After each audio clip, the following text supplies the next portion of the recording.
বলতেছি আমাদের কাজ নাই, মূলত আমাদের ভাই বেড়াদার একটা তুই একটা কাজ করতেছে বিদায় রাগের মাঝে অনেক সময় ভুল ত্রুটি হয়ে গেলে আমাদের একটু রাগ গোসা হয়ে যায়, তবু আমরা আড়ালে থাকি।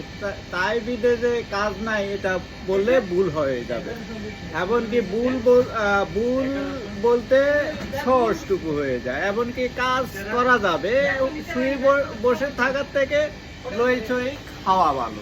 আমাদের ময় মুরব্বীরা কথা বলছিল সেটুকুর মাধ্যমে শুনে এমনকি আসলে ভালো হয়। এমনকি আমাদের মা বোনরা অনেক জায়গায় অনেকভাবে দেখে না বিদায় অন্যরকম লাগে। এমনকি আপনারা সেটুকু যদি নিয়ে আসেন সেটুকু আদর ভালোবাসা স্নেহ ভালোবাসার কারণে সে পদ্মাশীল হয়ে যাবে। এমনকি সেটুকু ব্যতিক্রম দেখলে সেটুকু এড়িয়ে চলবে। তাই বিদায় আমাদের কাজকর্ম সেইভাবে চলতে।